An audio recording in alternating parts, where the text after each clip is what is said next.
We would like to acknowledge that this podcast was recorded on the lands of the Wurundjeri and Boon Wurrung people of the Kulin Nation. We value their cultures, identities, and continuing connection to country, waters, kin, and community. We pay our respects to their elders, past, present, and emerging. James, listen, mate, listen. This is important. Friends, family, foes, if you wish to see strange things, I have the power to show them to you. To a new world of gods and monsters, a spook so foul one can't explain, or else it gets the hose again. A film confused with horrific lines, but we all go a little mad sometimes. And a Japanese epic from time long ago. I suppose we're gonna need a bigger boat. So be afraid, be very afraid. Even if you're our biggest fan, we're coming to get you. We're already here. I am Richard. And here's Jimmy. And that's Spoopcorn.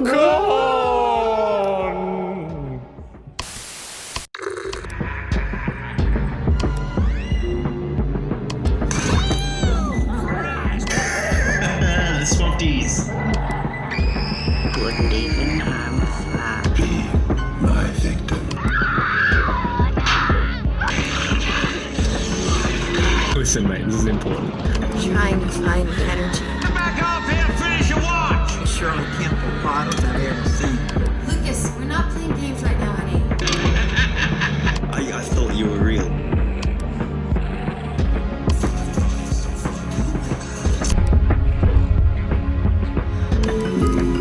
That's popcorn. That's popcorn.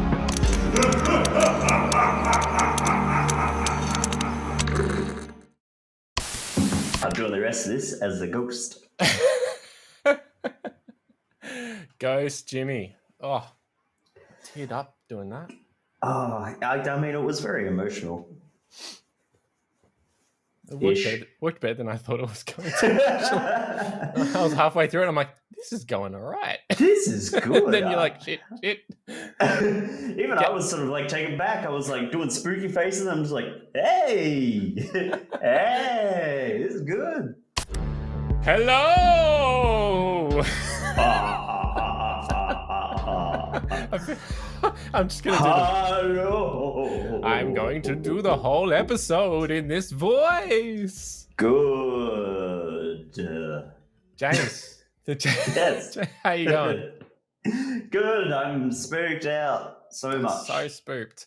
Welcome to another episode of That's Popcorn, but this edition is spoopy. It's a spoopy one. Can't spell popcorn without spoop. That's right. Don't check it. This week we watched a couple of films, a good and a bad horror film in the what do you call it? The feeling of Halloween. The feeling of Halloween. The spirit of I've Halloween. got spirit feeling. I don't know. Yes. So we did FearDotCom. Yeah, we did. And is it Kwaidan or Kaidan? Because I'm getting mixed results. I'm getting mixed results as well. I believe that Kwaidan is the Japanese spelling of it. So I don't know why they're like Kwaidan. Kwaidan. Kwaidan. Clean up on aisle 7, Kwaidan. Kwaidan, let go of your sister's hair, Kwaidan. Yes. Oh my God. Kwaidan, let go of that man's ears. Oh, there you go. I know what you're talking about. Well, you know, in the spirit of Kwaidan, getting right on it. Let's watch the trailer for Kwaidan right now. Let's do that. And then we'll chat about it. Boo.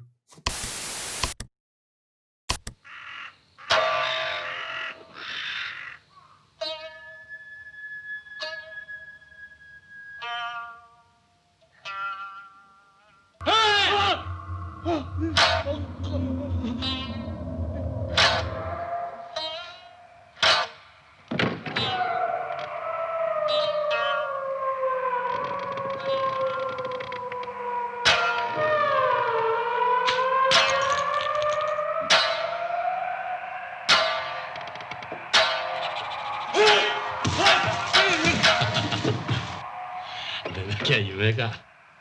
夢ではない。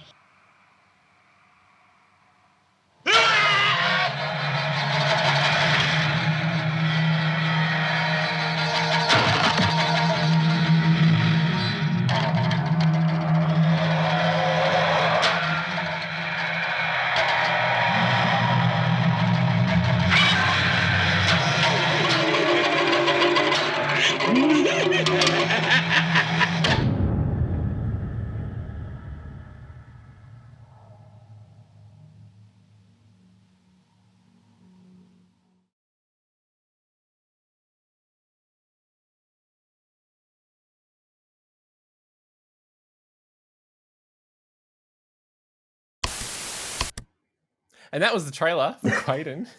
Kwaidan, the trailer. James, what did you think of this Japanese anthology epic? From 1964. I thought it was the best looking movie I will expect to see for a very long time. As in every time you close your eyes, you just... I can't unsee this film. Yeah, a bit that way. It's beautiful to look at. If anyone who watched the trailer or the movie will attest to, it's stunning. I haven't seen a movie that looks like that since, like, ever. This is the only one that looks like that. That's what I'm trying to say. The only film. This is the only film that looks like it does. All right, more biting commentary from That's Popcorn. There we go. I am a film critic. This film certainly looks like this film does. And the Take sound that, of this film, Pomeranz. boy. Come at me, Stratton. It is, yeah, it's a stunning film. Like beautiful set design, fantastic kind of like makeup and cinematography and everything. It's also a very long film. It is long. I did the version I watched. I'm not sure if it's the same one you had, but it came up with an intermission card. Yeah. And I'm like, excellent. Yeah. I'm going to have a break. But then I was upset that the intermission card was only on the screen for about 4 seconds. Yeah, that's not enough. Yeah, it's not enough. Like, it started going into the next one. And I'm like, oh, no, I haven't gone to the snack bar yet. Yeah. I mean, I know I could pause it, but I was really hoping that like I could leave for 15 minutes and come back and it's just ready. Yeah, I mean, it opens with, I don't know how we talk about this film. Yeah. It's 4 kind of horror anthologies from a collection of what is originally, I think, 17 or something, the book that it's based off of. And each one takes up about a quarter of the film. But interestingly, you couldn't be more wrong because that's not true either. Because it's not true. So it's like a Japanese Twilight Zone, which I was very happy about because I'm a big Twilight Zone fan. Love the short stories, appeals to my short attention span, and wants to go to the snack bar. So I was happy with this. It does make it a bit interesting to talk about as a film as a whole, because you're like, all right, traditionally you talk about a film, it's like, what was the plot like? We've got 4 plots and there's no overarching storyline to join it in, a la Creepshow or Tales from the Crypt or anything like that. It's just like, yep, here's 4 spooky stories.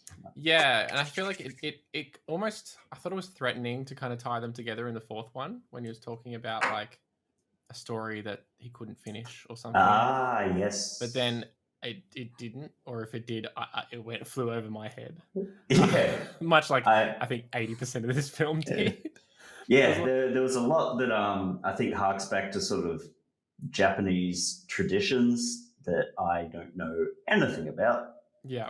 In my ignorance, I did.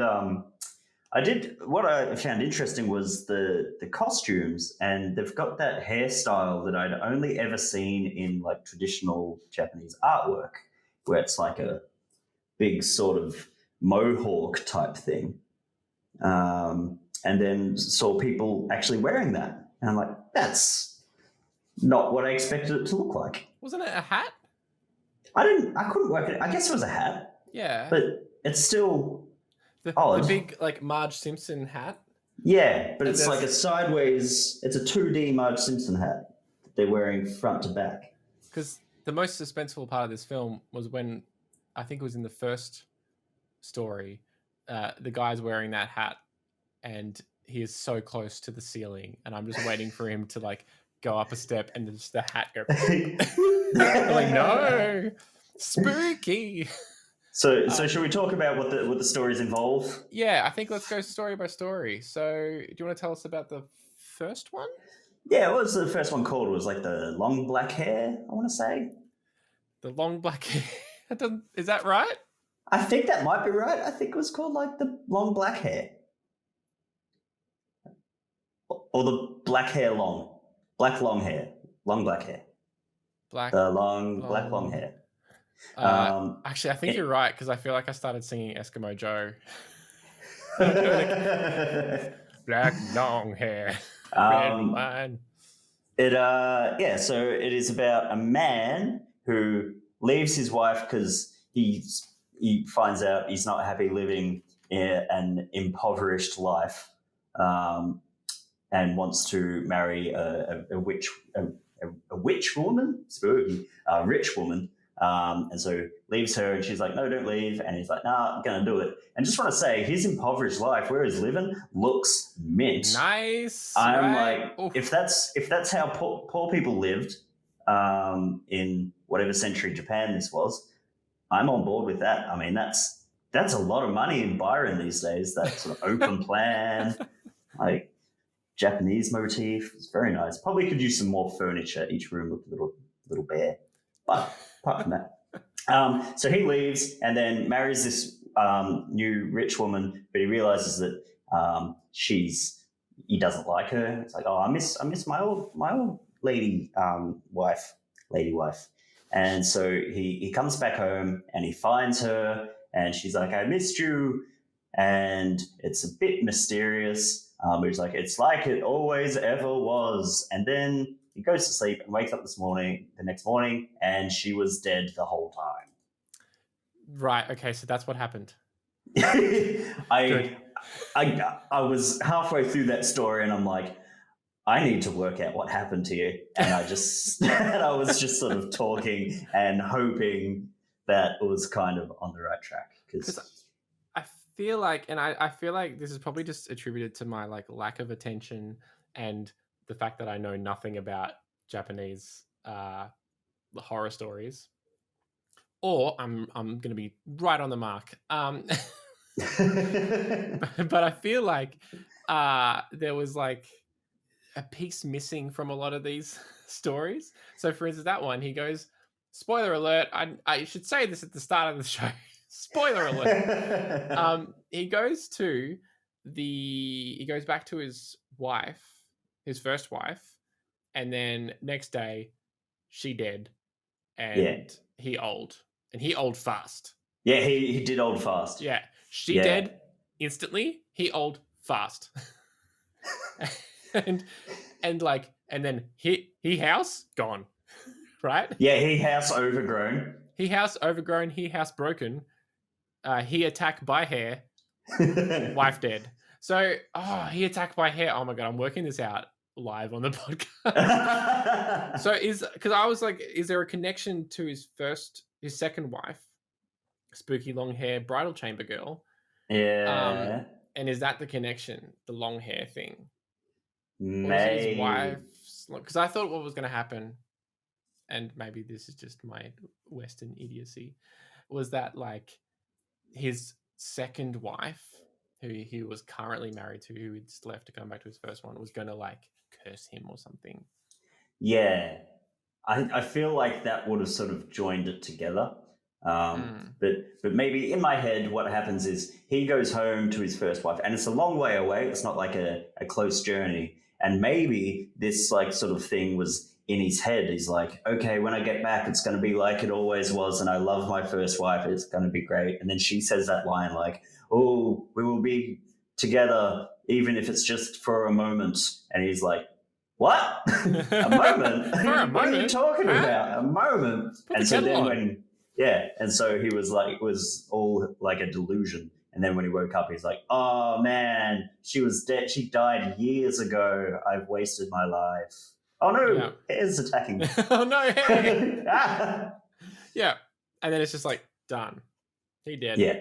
Yeah. Actually, did we see him die? I can't remember. I think so. Yeah, he didn't look like he was getting out of that alive anyway. Yeah, in any no. case. And then we have story 2. The Yes. Ain't Snow Woman Like Snow Woman, I think it was called. Where there are 2 men in the winter world, in the wilderness of winter. It's snowing. It's beautifully snowing. There's big eyes. There's big eyes in the sky, which is my favorite part of winter.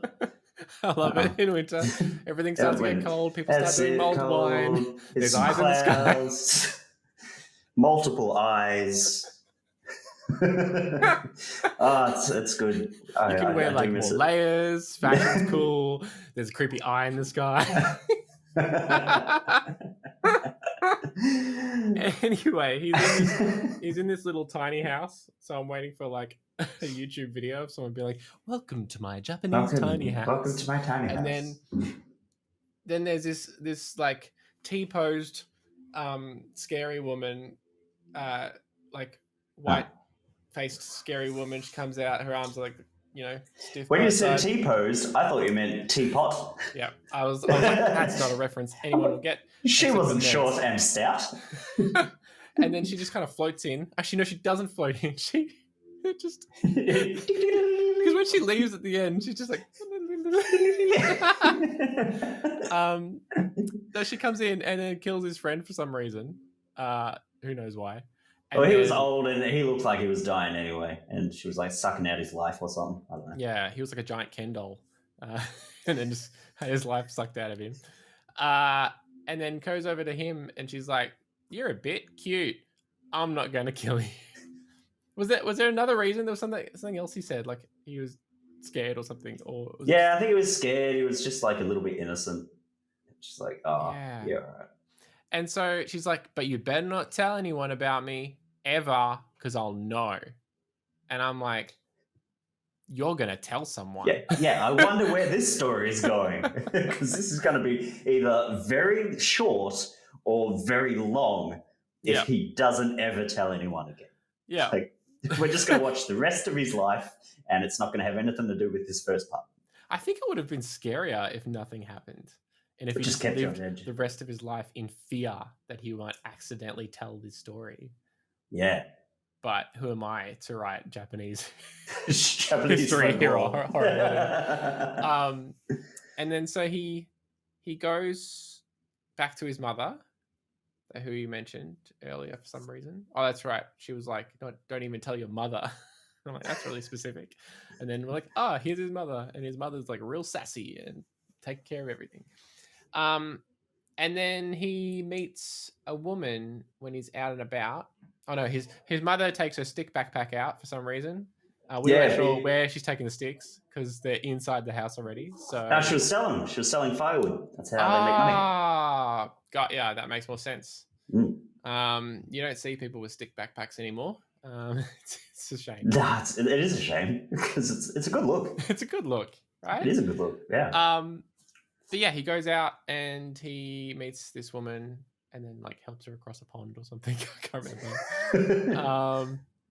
And then they get married and have 3 kids, like that, like faster than the first guy's wife died. And then there's like I'm missing so much for this, but then there's like a group of older women who are like, "Wow, she doesn't age at all." I'm like, man, she's had 3 kids and she still looks spanky. Yeah. And they're like, even his mother likes her. That's unheard of. Like, wow, awful. And then he's making little sandals, which I got to say, mate, those sandals, like, clip the edges off them. They're just a bit rough. Yeah, they were a bit rough around the edges. Yeah. Like, ever seen a flip-flop? Jesus. Yeah, come on. And she's like, why am I in red? And then he had some stupid reason, like, you're still young. Okay. Old people get yellow ones. Oh, you're so old with your old feet and your old sandals. Yeah. And then he's like looking at her, and she looks like the witch or something for a second. Mm. And he's like, ah, ha, ha, ha. This reminds me of a story. Yeah, it is a funny about- story. I'm going to tell you this story. I just remembered this thing. Ah, ha, ha, ha. She told me. It's almost, I wanted him to be like, get through it. And at the end, be like, and then she told me never to tell any. Shit. And then she's there. And then she still doesn't kill him. She just leaves him with the burden of looking after children. She goes, I'm going to take these sandals and I'm leaving because I told you not to tell, and then you're told, and so you can look after these kids, and I'm going to take these ratty sandals. I don't think she took the sandals. In my colour. No, she did because they disappeared. Remember? Because it was the shot on the snow, and then it went... Ah, see, I would have seen the shot with the sandals and then looked away before they disappeared. But then, like, I don't know. I was kind of like, but wait, was she the snow? Yeah, she was the snow the woman. whole time. The whole time. That's why she never aged. And so she can't even tell. He can't even tell her about her. No. Well, she said she gave him the rules. If he was unclear about the rules, he had an opportunity to ask, but he didn't. It's just like, yeah, I won't tell anyone, and then totally just did. And so this is where the problems of Kwaidan start for me, because I'm not sure what the morals are of any of these stories. Yeah. If someone tells you something with some silly rules, never disobey them. Don't break the rules, because it might be your wife, and she'll take your sandals and leave you with the kids. Yeah. I mean, it's pretty clear moral, really. It's pretty clear. Yeah, that's it. And then she like tips away into the eyes. Into the spook eyes. There's more now, I think. I can't remember. There were so many eyes, and eyes really didn't have any bearing on the story at all. They just looked real groovy.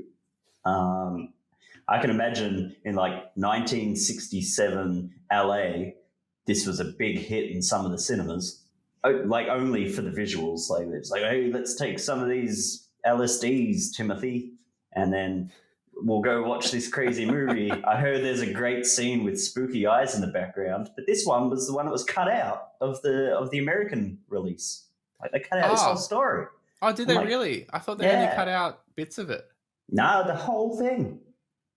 But they only cut out like 20 minutes, didn't they? Did this story only go for 20 minutes? No, this was a longer one. No, because there is that one with 20 minutes cut out where it just cuts out bibs and bobs. But the original release in the 60s in the US, they cut out this whole second story. Right. Okay. That is right. There are some surprise bobs in this episode as well. I was not expecting that. There's eyes. There's bobs. What more? Eyes, do you want? bobs, sandals. Yeah. Yeah. My new online store. Eyes, bobs, and sandals. Eyes, bobs. Yeah, I like that. I will purchase, but I won't tell anyone ever. Good. Or else I'll kill you, but I won't. Yeah, and that story was called The Snow Lady? Snow Woman. Snow Ain't Maiden. Snow Woman. Ain't Snow Woman higher. That's good. And so that one ends, and we are treated to an intermission. Intermission for 4 seconds. Yep. Get your quick popcorn in, and then what do we have? What's up? What was it called? It was like his name, which was Hoichi the Earless. Hoichi the Earless, which is about a blind man. But yeah, this is a blind man who's very good at playing his slam guitar, which is a guitar type instrument that you hit with a trowel, or like one of those things that you use to like shave off edges when you're doing carpentry. You hit it, it goes dong, dong. Yeah. And it's very good. He's looked after by some priests. Oh, actually, no, we should tell the start of the story, which is like this huge big battle scene, which is like awesomely like well done in this weird sort of set, but doesn't look like a set, but it totally does, but it still looks amazing. And it tells the story of like this big water battle, and a whole bunch of people died, and that's why there's crabs with people's faces on them. Look it up, Google it. I'm not going to tell that story because I don't know enough about it, and I'll sound like an idiot. No, I just remembered that was mentioned in the film, wasn't it? Yeah, it was. For like half a second. I'm like, I totally forgot about that. Yeah, because I was like, okay, fair enough. Yeah, no, but it's true because, like, this is a side note, but there's these crabs in Japan that have pictures of people's faces on them, and everyone's like, these are like the ghosts of this big sea battle where everyone died and drowned, and they turned into crabs. And what happened is, like, fishermen knew that story, and they'd be like catching crabs, and they go, "Oh, this one looks like it's got a face on it," and throw them back, but keep all the other ones. And then the face crabs like bred, and then you've got now it's all just full of face crabs. Oh, that's cool. It's a cool evolution story. Thanks, Carl Sagan. Cool. You said you knew nothing about this story, and then you knew a lot. Well, yeah, I know a bit about crabs. Yeah, my doctor told me. My doctor told me. You got them after a venture to the disappointments room. Yeah, so there's that whole battle, and then it flashes forward to modern day, olden times, or olden time, modern day, whichever. They both work. And you've got this guy playing his slap guitar, who's very good, and he's blind, and he lives in like a temple. And then he gets approached by these ghosts who go, "Hey, I heard you're good at the slap guitar," and tell him the story about the crab ghosts. And can you please come to our other temple and play a song for us? It's like, yeah, all right. So it takes him on this big journey. And meanwhile, the other people who live at the temple are just like, "Man, he's getting home later and later these days. Where's he at? Like, this dude's blind, but he's out later than us. He sleeps all day. This is chaos." And then it's like the Empire Records version of high fidelity version of this. "Hey man, I heard you're good at lute. You want to join our band? We're called the Ghosts." And then and so this guy doesn't even know that they're ghosts because he's blind, obviously. He's just like, "I'm just going to play it. These guys reckon I'm good." And he doesn't actually want to do it, but they're like, "No, you got to do it," because I don't know what happens if he doesn't. And then there's the cutest scene where the ghost is leading him by hand up the pathway.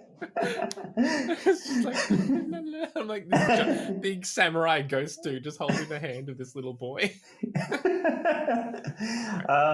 And then it's found out, like, the temple people realize that he's going to a ghost town, and it's like, "Hey, you're going to ghost town to perform for these guys. Like, don't do that anymore. It's bad news." And so they take him back to the temple, and they do this ceremony where they cover him head to toe in the holy writing so that the ghosts can't take him. But oh no, the young silly priest missed a spot and missed writing on the dude's ears, and then like the big spooky samurai ghost comes along and is like, "All right, where's my slap guitar player? Where's he at? He's like, "Oh, there's no slap guitar player here. There's just some ears just floating in the air. I'm gonna take him." And he like tears the poor kid's ears off. Yeah. And I think that was probably my favorite scene of the film. Yeah. I reckon was because like just the imagery of the calligraphy all over him, and then the way they kind of did the two different realms almost. Yeah. It was very cool. And like, I mean, obviously like there's effects in here that have dated a little bit, but because you know that they had to do them like in camera and stuff, you're still impressed. It's still impressive. So like, you know, they've got this kind of like multi-exposure thing going on where they've got his body, but then they've got this ear kind of floating in space. It doesn't quite line up, but it's cool. It still looks cool. And then just a shot of him like writhing around holding his and like and when you realized, like, that was like I think the most sort of like dreading moment in this entire like film, when you're just like, "Oh, he's not going to get him. He's covered head to toe in calligraphy," and you just sort of see the ears, and it's like, I know where this is going, and this sucks because this dude's already blind. Yeah. Now he's got no ears, and also now I understand the name of the thing, which I originally thought was just a translation error. What was the name of the thing again? It was like Hoichi the Earless. And I'm like, of dude's course. blind. I'm like, you've made a massive balls up. He's got such big ears too. How'd you miss that? Yeah. Yeah, and then he's really harsh on his like 2IC. Yeah. Like, Well, there's fair no point. enough. There's You no had- point now. Yeah. Yeah, I mean, you didn't get a shot, but I was asking questions and was like, so that means that he was covered everywhere else. Everywhere. So, yeah, the priest was Yeah. doing calligraphy on his schmagnum? Schmagnum PI. Schmagnum. His butthole. Because what if there was just ears and a butthole floating? Ghost just comes and like. Also, like calligraphy, right? It's not just like painting in; it's written lines. I mean, we're getting a bit detailed here, but it's like written lines, right? So, Yeah. like how far does that measure? How does it cover? Yeah, that's true. Yeah. What's the margins? That's it. What's the kerning rules? Yeah. When you're trying to protect someone from ghosts. Yeah, and like how big is the header and footer on a person? But yeah, and then he gets well known for being the dude with no ears who is also blind who plays a mean slap guitar and gets lots he of can people hear. from around the land. You can still hear. I mean, if someone takes your ears, you can still hear. You just look. You can't wear ear pods. You could though. That's literally like one of the only headphones you probably could still wear. Couldn't wear a COVID-safe mask. There you go. He's going to struggle with that. That's right. Yep. No glasses. You have to wear those Morpheus glasses that just sit on your nose. Yeah. But like, you would hear badly, right? It wouldn't be as good. Yes, I agree with that. It statement. would suck, is what we're trying to say. Oh my god. Yeah, and then he plays a bit of like Joe Satriani for everyone at some big thing at the end. I kind of missed what that was. Yeah, at that point I was like, okay, this last little bit is just a nice to have.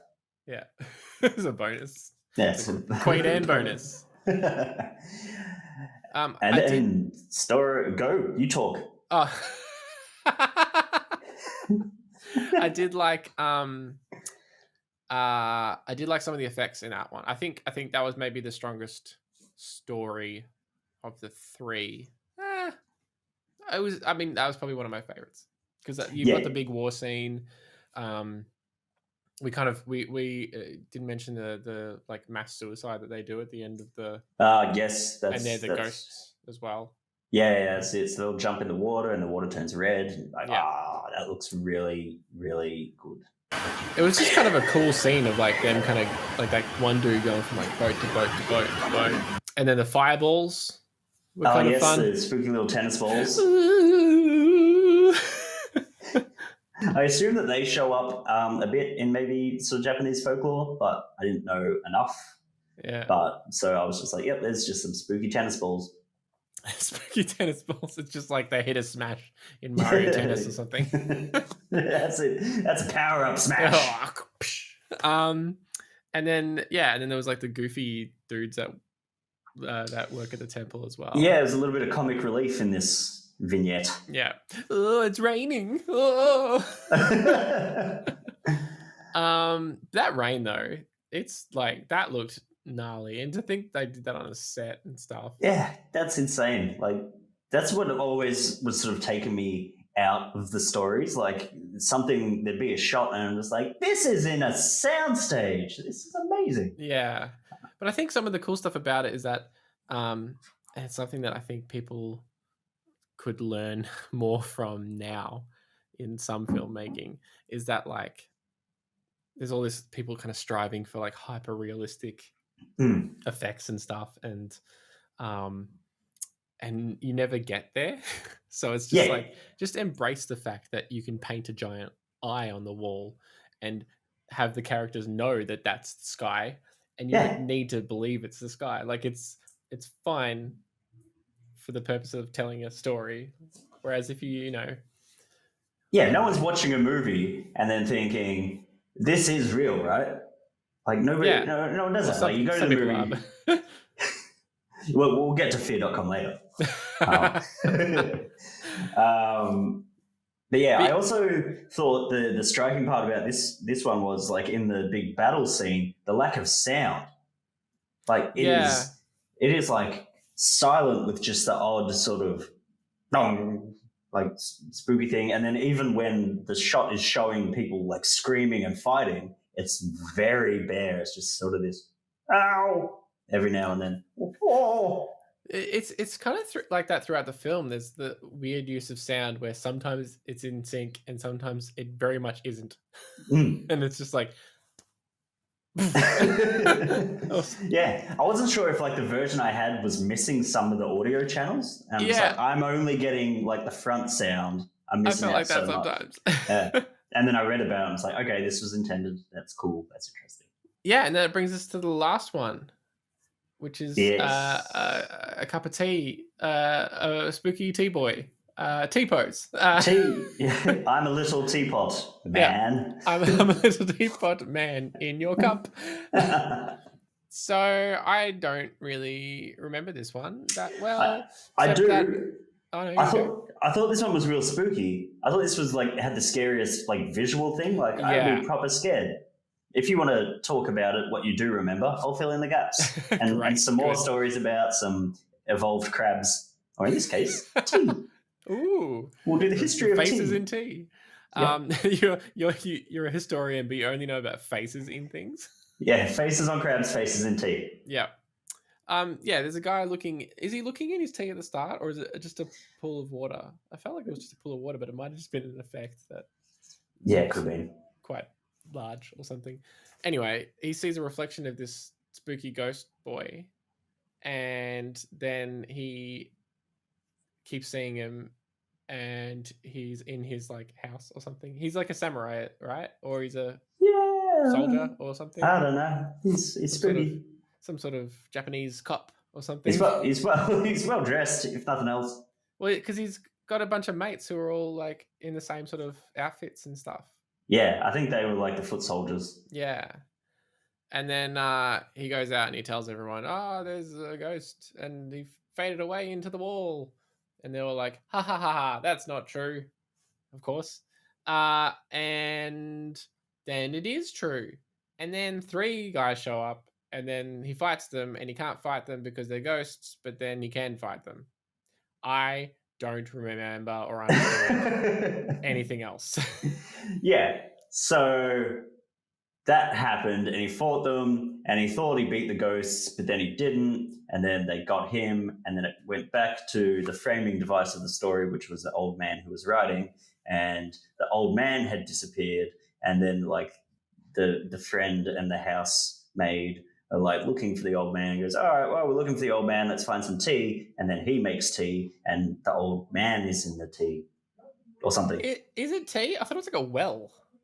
No, it's tea because just the name of the bit is something about tea, so I assume it was tea. That makes sense. But but I thought it was like this big well in the middle of the room. That's where tea comes from. Giant wells, giant tea wells. They didn't have Tetleys in ancient Japan, so they had to get it from the tea well. Where do you think? They just went down to the Circle K. I just didn't think they would have made that much tea in one go. I mean, there's a lot of tea, a lot of tea.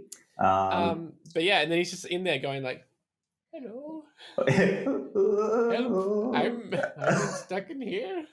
I like how they did that effect.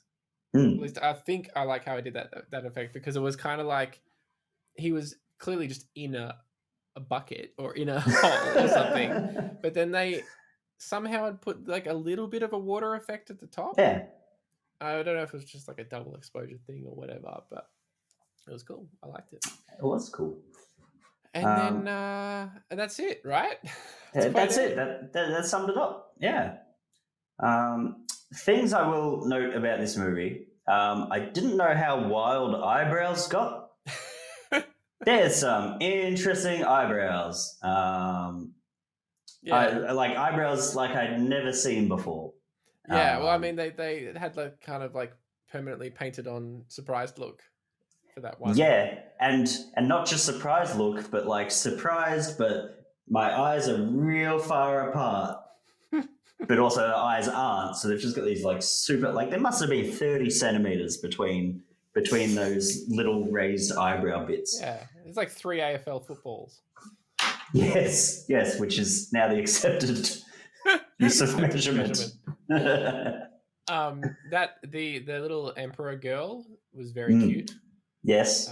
She also had painted on eyebrows, I think, from memory. She did. Yeah, because I really noticed it in that scene where they're all jumping in the water and you see hers first and then the next woman lines up and you're like, well, she's got even weirder eyebrows. And the next one comes and it's like, whoa! I didn't think they could get any more bizarro, but here we are. And the last one jumps off, changes their mind, and then just catches the end with their eyebrows. It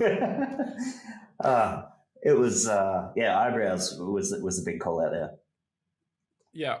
In the Snow Woman story, the husband and wife have maybe the most boring conversation I've heard in cinema history. Of just like, I made sandals. Oh, I love your sandals. Everybody loves your cooking. Or I can't even remember what this. It was just like so benign and boring. And it felt like it went for about 40 hours. But good on them. You know, happy relationship. That's what love is. That's what love is. Yeah, that's it. Well, I mean, obviously he'd run out of other things to talk about. It's like, all right, sandals done, your food and cooking done. Guess that thing I'm not meant to ever talk about is left. Yeah. Now that you've framed it like that, it's actually genius. It's like, wow, yeah, I guess I have to tell her about the witch because I've watched every episode of The Sopranos, and that's it. Still nothing left. I think that's pretty much what I've got left to say about Kwaidan. What did you? I get the feeling you quite liked it. I think, yeah. I would definitely recommend. You've got to recommend it to the right person. If you're watching this going, yeah, it's Halloween, I'm going to watch a big spooky scary story. Don't. This is not the film. There's no like jump scares. There's like sort of a ongoing feeling of dread in the whole thing, and the soundtrack really has a lot to do with that. Like the very first like scene, I jumped and scared the hell out of my cat because it was like silent, and I'm like, do I have sound? And then you just hear this dong dong, and I'm just like, ah! Big boy went, ah! And I was like, all right, I'm in the mood for this. And then that's the soundtrack for the next 3 hours. They should replace the THX sound with just dong dong. Yeah, I think you're right. It's not a very like. Well, I mean, it is a traditional horror film, but it's not like the big spooky, scary, campy type thing. It's very slow and. Yeah, you wouldn't even though they came out around the same time, you wouldn't put this in the same genre as Psycho. No, because it's very different. But in terms of a good telling of ghost spooky stories, I would 100%. And just how it looks, anyone who's into cinematography or looking at things, if you like looking at things, look at this. Look at this film, which looks exactly like it looks. Yeah, I think it's beautiful. I think it's so slow. I think I think I'm more angry at myself than I am at the film for just not having like the patience I require to get through it. I had some troubles with like, I think it's one of those films where it's like you watch it and you're like, yeah, this is definitely something that's been like super influential. I'm glad I've watched it because now I can brag about watching it with my film friends. That's right. But like, I'm never going to watch it again. Probably, I might watch bits and pieces of it, but I'm never going to watch the whole thing. Yeah. But yeah, I don't know. I just had some issues with like, yeah, some of the plotting nature of it, the pace, the sound. But you know, I forgive it because it's like older than time itself. How old is it? 64? What's 64. That? 60, that's 56 years. Yeah, that sounds good math. Oh, thanks. Quick maths. Yeah, and I'm sure like we wouldn't have hundreds of the films that we have now if we didn't have this one. Yeah, I just wish, as you said, it needs to be more films that take a page out of this book in terms of how they look. Yeah. I think that's the thing. Like a lot of directors could sit back and go, all right, they did this with a couple of sheets of poster paper, and it looks way better than the $20 million I just spent on 3D Studio Max. Yeah. Yeah. I mean, there's people doing interesting stuff out there, of course, but like, yeah, it would be good to see more filmmakers just think about the fact that they're a visual medium. Yes. And just utilize it in kind of like think about the set more and stuff and create some more eyes in the sky. If nothing else, more eyes in the sky. Eyes in the sky. Eyes in the sky. You're at the spooky Japanese candy bar. Spooky candy bar. Yep. What are you getting? I'm getting a tea.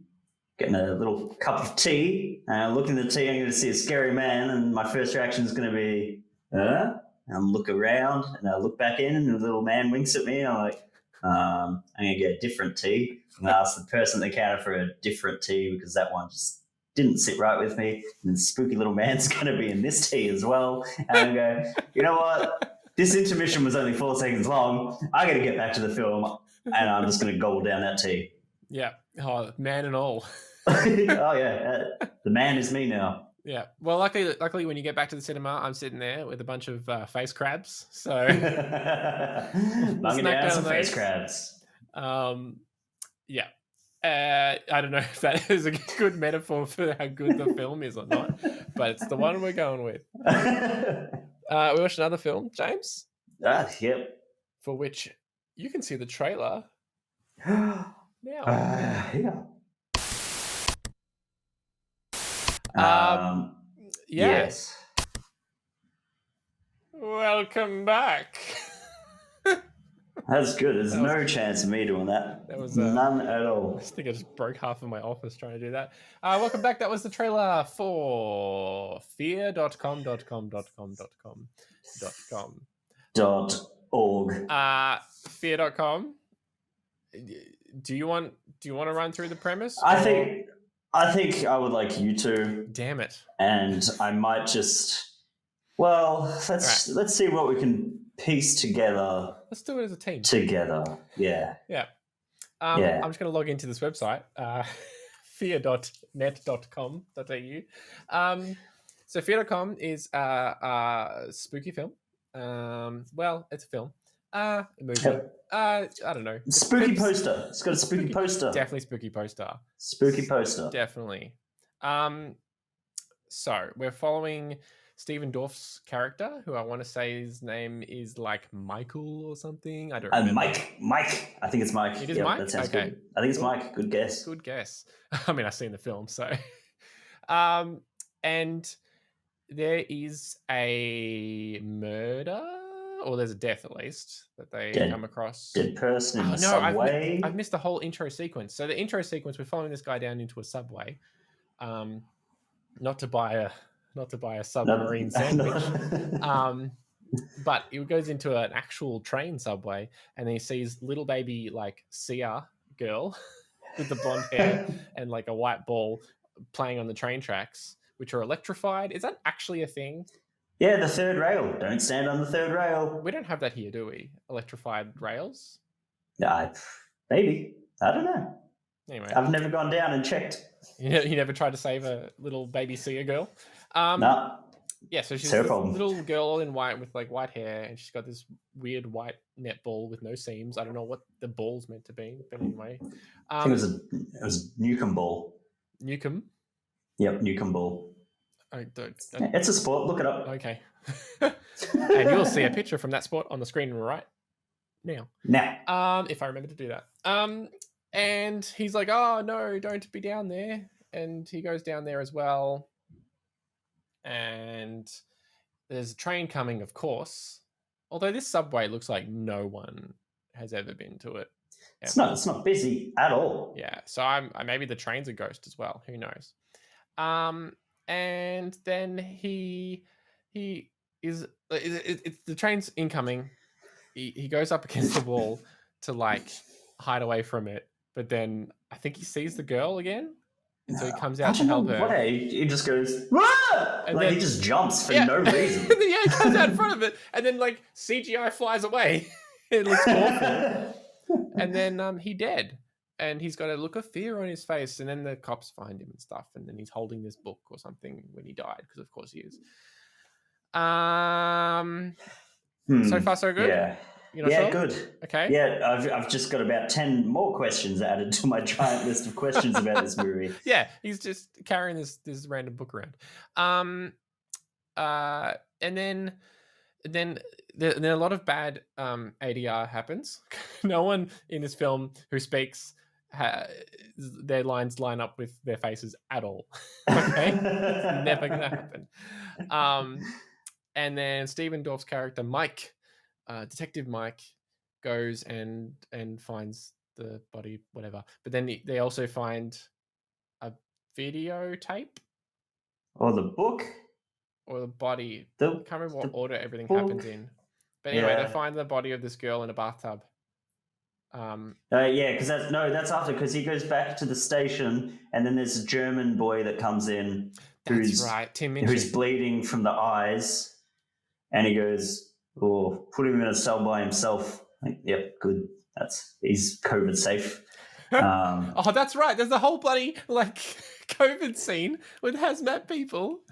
It's like bloody Natasha McElhoney or whatever her name is. Yeah, is there, and she's also the strangest character ever and has the worst lines at all. This is where the majority of my questions come from. Yeah, is she introduced and he's like Jesus, and she's like actually. Yes, that happens.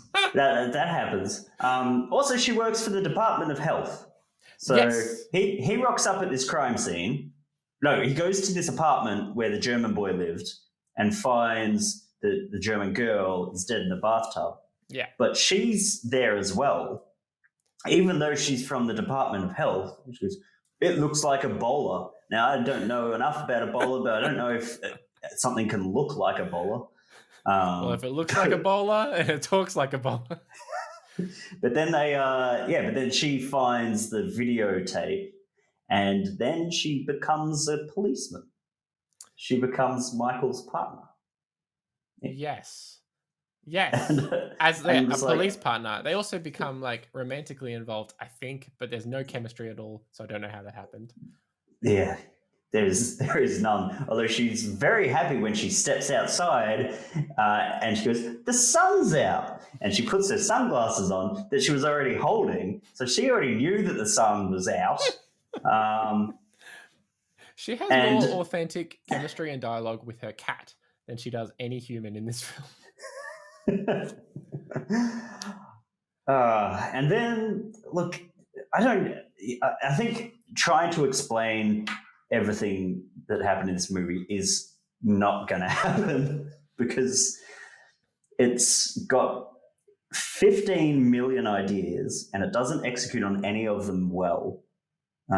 It's like sort of 5 X-Files plots. Let's just cram this all into one film. Yeah, there's like ghosts, there's like internet weirdness, there's like a serial killer. There's the bloody random disease thing for about there's a second. Ebola. Yeah. I'm like, why didn't they just make her a cop to begin with? And that would have at least removed half of the stupidness in this film of me trying to understand why someone who works for the Department of Health is now jumping into a river in an old power station to pull out a zombie body. Right? I'm like, I know people who work for the Victorian Department of Health, and I guarantee this is above their job. This is not what contact tracing looks like. This is not how you do contact tracing. Oh man. There's And go. you go. Oh well, I I was just yeah. I was going to mention a couple things. There's a million Dutch tilts in this every time. A million. Every time. So much so I that think I their was put tripod's off when broken. it was a normally shot scene. I was like, this is an interesting angle. Your eyes what adjusted. do I call this? You look in a mirror and your eyes like one's down here and one's up here. He wears his guns at his desk when he's doing just desk work. He's just got like his guns akimbo here. You don't know when you might need to shoot an internet virus. And for I just for a film about the internet, it feels like 100 years old. Everything's like Art Deco and like film noir. Yeah, they've got like this. I will say, like, that's a positive about this. I liked how it kind of looked. Yeah, it's interesting. Like I don't think I liked it, but I liked that they did it. Well, and it's funny because I feel like this film would be better if there was no internet thing to it. Yes. And which but like you would also have to rename it. Yeah. Because I mean there's the whole like ghost part of it, which isn't really explained, but like the ghost, when they go to the website and they die in 48 hours, the ghosts kill them by what they're afraid of, which is hinted at, but not enough people die from it that you actually know that that's the case. Like, because there's a girl who's like, all right, she hates cockroaches. She sees cockroaches, which is a genuine phobia. The other two people that they talk about it's like, oh yes, she was afraid of drowning. I'm like, everyone's afraid of drowning. Like that's you die. And then the other dude's like, yeah, he's always been afraid of car accidents. Oh no shit! Like I love car accidents. Like what's wrong with you, weirdo? Weird phobia. Like nobody likes car accidents. That's not a phobia. That's a thing. It felt like I'm really just kind of thinking about this now, but this film feels a lot like Flatliners. Yeah. In like just the mundane stupidity of it all, but then also there's this like weird sort of like deviant art gothic style. Yeah, 100% deviant art style. And there's one scene when, like, obviously nobody paid any attention when they were making this movie. They're just like, all right, what about we just throw in this extra bit, throw in this. And so, like, there's the Department of Health worker comes back to the police station and, like, they work out about the 48-hour thing, which I have another massive big problem with, but we'll get into that in a sec.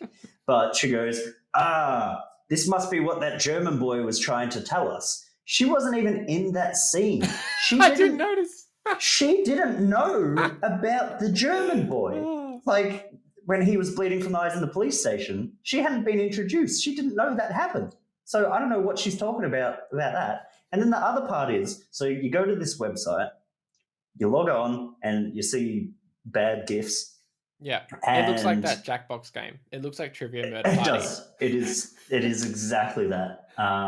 You go to this and you die exactly 48 hours later because that's how she worked it out. She's like, oh, yes, you die 48 hours later because look at the timestamp on this video. That's stupid. But then, like, the German boy and the German girl watched it at the same time but died at different times. So, like, that doesn't work either. I did think about that very shortly. Didn't spend a lot of brain power on that. But she does look away and, like, notice the camera and turn it off. So I was wondering if maybe she... Oh, but no, she would have had to have seen it earlier. Yeah. Oh, man, it's so broken. It's so broken. It doesn't make any sense. Also, I love how they speak German enough that you know what they're saying. So, like, whenever they're speaking German, it's a line that would be, like, the same in English. It's like, give me das Kamera. And it's like, oh, give me the camera. But then he just speaks English with a German accent in the same video, like when he's videoing it. Was that Rammstein? Did I hear Rammstein in this? There was Rammstein in this, German? which I think was the saving grace of the film. It was pretty funny. Yeah. Also, why are they filming themselves? I mean, this is a conceit of a lot of found footage type stuff. But why are they filming themselves logging onto a website? That's mind-numbing. Exactly. And this was in like 2001, before that was a legit thing that people did. Yeah. And then there's the other cop, the older guy. I don't know if he's the chief or something, who gets in his car and goes to a yard somewhere, and then sees the ghost. And then, this is my favorite thing in this whole film. He's smoking a cigarette inside, right? And then drops it on his crotch, right? And then, of course, his whole car catches a light. I'm like, okay, whatever, ghost thing. But I challenge everyone who has the tenacity to watch this film, listen very carefully to this section, because I'm pretty sure they ADR'd someone, not even the chief's voice, just going, hot. As he drops the cigarette on his crotch. I listened to it like 4 times. It's just like, because he's like, I'm the chief, blah, blah, blah, blah. And it's just this hot. Ow. Hot. It's so bizarre. Also, I did like that before that scene, it's obviously a ghost cigarette because he doesn't know if he wants to smoke it or not. And so the shots of him walking to his car with the cigarette, he puts it in his mouth and then looks away, and then it's in his hand, and then looks away, it's back in his mouth, and he throws it and it's back in his mouth. It's like this magic Penn and Teller routine cigarette thing. It's that was bizarre. And then we get introduced to the mortician, the one in the morgue, who is the worst actress of all time. She has like perfectly monotonous performance, and then she just takes her phone out or something, and I'm like, this is hilariously bad. And then by the halfway point of this film, I was like, there's so many things going on and I don't really care enough about any of them or where this is going. Will this movie hurry up and finish? And then it just went whoop, and I'm like, that's actually the end. Yeah. It just ended so abruptly. I'm like, okay, thanks for listening to me, but I didn't. I want some proper answers, please. What's happening? So what we haven't talked about is the fact that there's a girl working at the cinema. I think it's a cinema. She's in a little booth. Yeah. Box office booth. She almost looks like CGI'd into that box office booth. I don't know. I don't know what to believe anymore. Like even the real shots look uncanny valley. Like they don't work. And then this guy goes up and he's like, I like to film, yeah. You want to come over to my house? You'll be a leading lady. And I'm like, wow, do not. That's like, nope, don't do that. Yeah, don't. If you are going to do it, go with a friend maybe. Yeah, maybe go with a friend. I mean, I don't know. I'm not an expert in Hollywood business, but that doesn't seem like a legit recruitment. So of course she goes there, and then she's in some like Art Deco meets Victorian dungeon, getting tortured by like Ira Glass or something. He's just playing episodes of This American Life really loudly, and there's like a subscriber count going up, which I thought was interesting because this movie is from 2002 and YouTube came out in 2006, so predicted the obsession of subscribers. Wow. But also, I mean, we had magazines back then. We subscribed to those. That's true. That did exist. It took me forever to figure out how that was linked to the actual. Yeah, me too. And I still don't know. So obviously, he was the guy who ran the website. No, wasn't he the one that murdered the girl? Yes, that too. But then you but see it was the girl. Same. She's the haunting one. So the website is connected to the haunted girl. So I don't know where the subscribers are. Made the website? Right. Yeah. So my idea was he ran the website because he was the Doctor, which was the name of his serial killer character. And he ran the website because at one point Mike says, oh, the Doctor would never go to the same website twice or some just stupid thing. It doesn't even matter. But he says something like that. I'm just like, okay, so he's running this website. But then I don't think he's running FearDotCom. FearDotCom. Well, so the ghost literally built a website. Yeah. Yeah, the host went, the don't ghost know. went to Ghost Daddy and ordered a website. But then and then people log into it at fear.com.com, even though the synopsis said fear.com and the website says fear.com.com. Anyway, I mean, film, whatever. They go to the website and it's like they're watching a Tool video on eBaum's World or something. Like they're watching Stink Fist. Because I keep seeing like, these like this imagery of stuff happening. And just like quick jump cuts. Yeah. Which I thought, look, this might be very well one of the first films that did that kind of imagery before like Saw came along and was like, hey, we can actually make a film that's somewhat sensible and use this kind of imagery. Imagine thinking Saw is sensible. That gives you the barometer of fear.com. And then there's what was the hospital scene? Is that who's in the hospital? Is that Mike? Mike's in the hospital. Mike was in the hospital, that's right. And I couldn't work out what happened to Mike, but he was in the hospital. He watched the website and now he's ill.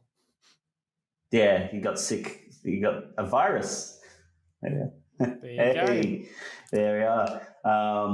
And then, somehow everyone comes together at the bad serial killer man's lair, and then it goes full DeviantArt. Oh, yeah.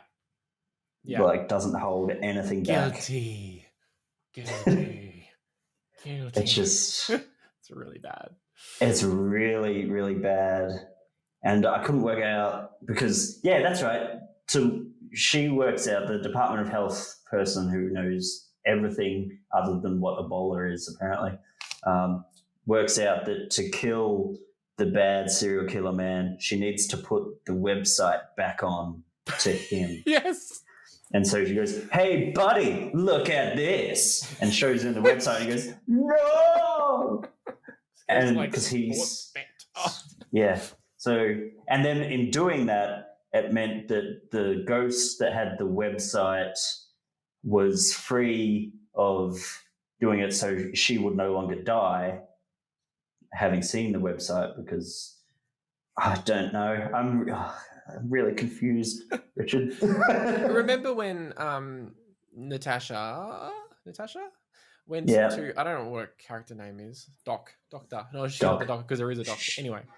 Natasha went to the industrial yard and I think it was the industrial yard and found the body.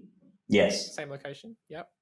And meets like a blind homeless woman who just doesn't say anything and just points to like who wrote that and then pitched it to someone and said, this is great. This is what we want to do. This is good. Also, in that hospital scene, everyone is so out of sync. I know I've mentioned it already, but like the audio is just insanely out of sync.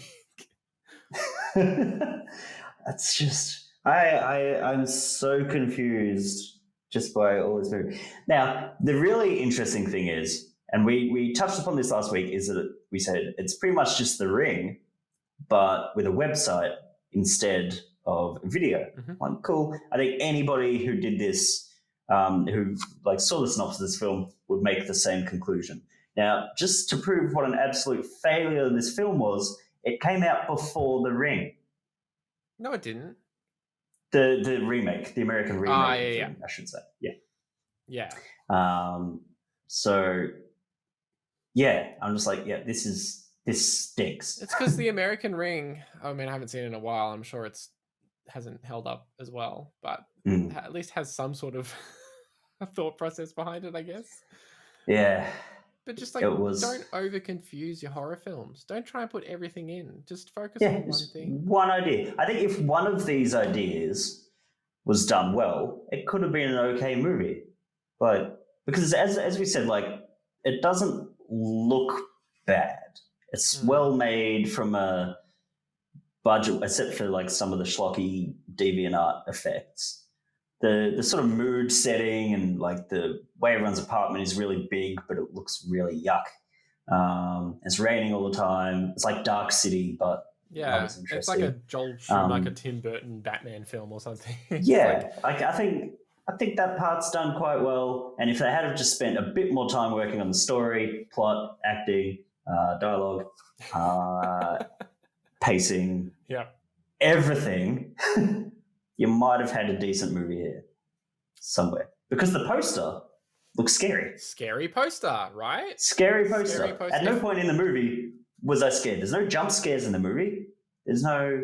No, And there is. it's just There is a jump scare for Natasha where she's in somewhere and turns the corner and there's this big like skinless body, and I was like, that's right. oh, Yeah, that's just a model, but she keeps screaming. And so clearly that's not actually meant to be just a model. That is actually meant to be like a skinless body. But I'm looking at it going like, yeah, I've seen those in the museum. Like that's just like a. I did read that skinless body was one of those skinless bodies that the guy in the museum does make, and like I thought I recognized them. Yeah, I knew him from somewhere. That's Johnny. Yeah. Yeah. I mean, every scene you do mention that it's it's quite. I wouldn't say beautiful is the right word. I would say it's interesting. The kind of Art Deco vibe. It does look a little bit though like they could afford one light to light each scene. Everything's just like oof, like film noir style. Yeah. Did you read where it was made? No. It was filmed. This is interesting. So it was a joint film between Canada, the US, and Luxembourg. Luxembourg. And you don't get a lot of films made in Luxembourg. No. Luxembourg's tiny. It is itty bitty. Luxembourg's the tiny country, right? The one that's like. It's one of them. Or am I thinking of somewhere else? The one that like. Well, you got Vatican City, which is teeny tiny. Then you got Luxembourg, which is pretty small. Is Luxembourg the one where like Snoop Dogg owned it for a day, or am I thinking of somewhere else? I think that might be the case. That sounds like a thing that would. Yeah, let's go with that. Yeah. When the woman's being tortured in the Victorian dungeon place, she's wrapped around by leather straps around the breasts.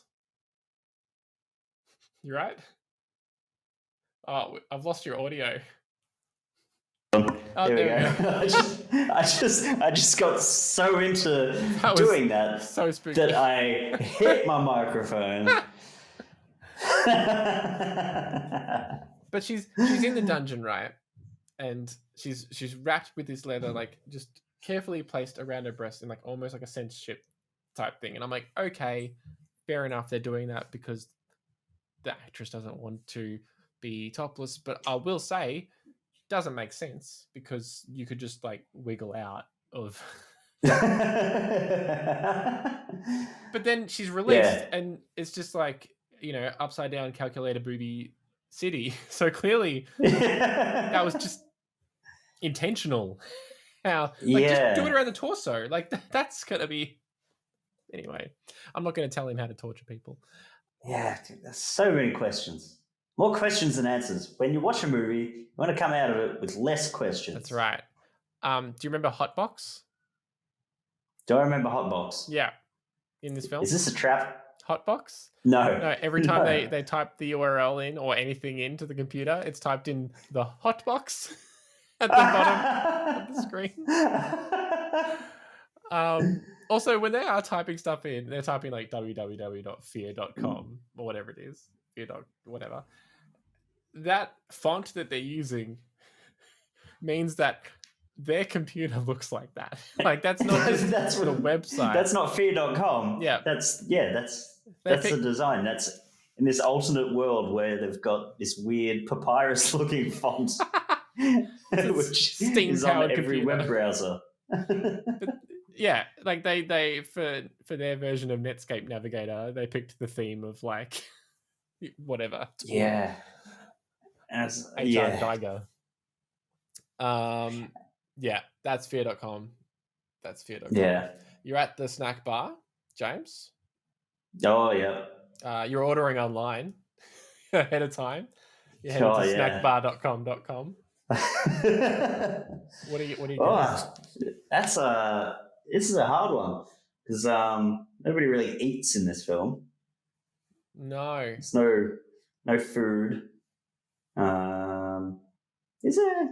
No, I don't think there's like one shot of anyone eating. Dude's just in his office. Oh, donuts. Oh, That's right. Leave the donuts. There we go. That's what I'm going. Oh, leave the donuts. Leave this donut store. And then also, we didn't mention there's a dude in the pub who I don't know what his role was. But he just like he's like a cowboy that invented the internet, who wrote a book about the internet, and he's like, oh, I just needed some money. And I'm like, I don't really understand you or what you bring into this movie. He's definitely getting something under the table. Yeah. When you first meet him, yeah. Can we just talk about how that scene is poorly set up? Because they arrive, and this woman just gets up from under the table and walks away, but she's not near him. So she's just sleeping under the table, essentially. That's how that scene plays. That's how they've set it up. Is that she's just under the table. I was hoping he would be like, "What the hell?" He was not sure. Were you there the whole time? I'm always here. Because that's also what he says. Because that's it. It is also what he says. Where else would I be? I don't know, home. Yeah, I'm always just drunk before 6 p.m. And then the Mike says it's noon. He goes, looks like I'm early. Yep. Something like that. Brilliant. It's just a stupid dialogue. Oh, I hate this movie. Yeah. And they talk about the internet, and they're like, we could bring the internet together and share more than just information or something. It's probably worse than that. And he's like, we could that's right, spirits or something. And I'm like, do you guys know what the internet is? Like, it's like no one on this film had ever seen the internet. They'd heard about it, and then it's like it sounds like a bad idea. There's an idea in here somewhere. Insane. Yeah, it's I'm angry. Oh, was her name Denise? No, that was the Denise was the hacker that worked out by joining the 3 broken computers and then running this program that goes, all 3 of these computers went to FearDotCom. I'm like, I'm pretty certain they probably went to news.com as well, but that didn't bleep up, did it? They all logged onto their email, but you don't suspect that this is a spooky website. Was she the one that says, why do you think the ratings are high on those reality disaster shows? Because I've got that written down here, followed by the word Denise. No, because that's right. Because people love watching people die. Why do that? Yep, those also, reality disaster shows. An inexplicable accent that I didn't realize until I looked up that she was a Swedish actress. But it's like didn't make any sense. I mean, I suppose there are Swedish people in whatever country this is set in. Fear.country. Yeah. I've also written down more like a slow trot. I think that's maybe a line that Mike might have said. But maybe. I can't remember the context. I've got no idea. As I said, the last half hour of this movie to me is a blur, even though I was totally paying attention. I'm just like, I don't know what's going on. It's like I'm just watching I'm watching MTV late at night. Yeah. And I really should be asleep. I'm sort of snoozing off, but I was wide awake, but I still had that feeling where I'm like, none of this is really making sense. I've got two little bits of this film just to mention. The first one is the cop friend who dies at the end. He gets there earlier somehow, and then also just gets absolutely killed by the villain, even though these two don't, even though one's dying of fear and the other one's gonna die of fear. So anyway, whatever.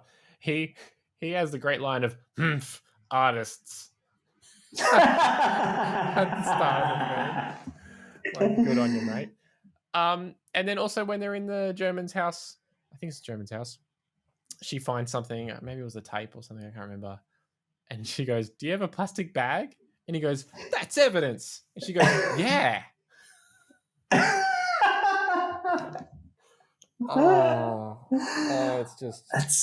It's just bad. And poor Natasha McElhenney, we're going to pronounce her name. That's how I've decided. She's quite good in other things. She's in the Truman Show. Well, now I'm starting to think. Maybe she isn't. I'm starting to think too, because like her role in the Truman Show wasn't exactly like groundbreaking or anything. Like it just role. Yeah, that's true. She's in Ronin. I haven't seen it. Ah, but yeah, this came out after the Truman Show. Yeah, I think like it was perhaps maybe meant to be her just like big break, which is really unfortunate because it's big broken. It's been broken. It's big broken. Was this before 7? No. 7 came out in 95. Yeah, 7 years that movie before old. this. And 7 looks like art, and this just looks like fart. This does look like fart. FearDotCom. Yeah. So can we get into the classic champagne comedy? All right. Yeah. Did we say what we'd have at the snack bar? Donuts. Oh yeah, a bathtub full of donuts with a couple of ciggies afterwards that you drop in your crotch. Yeah. Hot. Ow. I don't know if I could recommend this to anyone. It's also really hard to find. It's hard to find. Yeah. I had to rent it on YouTube. I googled it and then it said download Shudder, and I'm like, oh, download Shudder. I'll do that and use the free trial, and it's not on it. Okay, cool. Because I do have a subscription to Shudder. No, Shudder just saw FearDotCom and it's like, oh, you mean Shudder.com. So now I have Shudder. Yeah. But still had no FearDotCom. FearDotCom. But yeah, I couldn't recommend this to anyone. It's terrible. No. Bad film. No good. If you want to watch a better Stephen Dorff film, I don't know. Somewhere? I would say any of them, but also I can't think of any off the top of my head. He's in Somewhere. There's one where he plays a vampire. What is Somewhere? Somewhere's the Sofia Coppola one. Oh yeah, he's in that one. He's got a broken arm. Yeah. Okay. Natasha McElhenney. Macklemore. Thank you. Trying to get there. I had a stutter. Go see the Truman Show. Yep, watch that instead. If you want to see the spooky other detective that gets the murder, watch The Frighteners, because it's in that. The Frighteners? The Frighteners. Who's Michael in J. Fox. Oh. The spooky other cop that's a bit of a jerk. Oh, really? He's in that. The one who dies at the end? Yep. Wow, okay. He's in The Frighteners. I thought he had never acted before or since. No, he's after that role? In a few things. He pissed off all the artists. And the serial killer is Stephen Ray, I want to say. Crying Game? Comes up. He's in the Crying Game, and he comes up in the New York Times Daily Crossword on the reg. That's his leading performance. Is as a crossword answer. That's it. He has a perfect name for crosswords. Well, New York Times crosswords, if you're listening, and I know you are, That's Popcorn is a beautiful 7 + 5, 12-letter word. Yeah, that's good, yeah. If you ever want to, just slip that one in. That's it. That's Spoopcorn. Thanks for listening. So we got. Hope you're all spooked out. Hope you're all spooped out. Hope we've set you in the mood to do some TPing. TP? It's teapotting. It's teapotting. Ah, right, of course. Not That's Popcorning. Like, comment, subscribe, give us a rating on iTunes. That it helps, I think. Someone. It helps iTunes, really, more than us. We're not making any money out of this. And we'll see you next week for when we are discussing. What are we doing next week? What are we discussing? We picked it. We picked the year already. We did pick a year. I forgot. 2005? 2005. You know what? Even if it's not, let's just call it and do it. If it wasn't, it is now. 2005 will be the next year, which is great. I can't wait to go back. Not yet graduated high school. Hawthorn hasn't won a premiership. I mean, they have. Anyway, I'm cutting that bit out. Who cares about football? Thanks for listening. I've been Rich. I'm a ghost still. We're just ghosts. Ghosts. So, ghost away. Ghost storm. Okay, bye. Bye.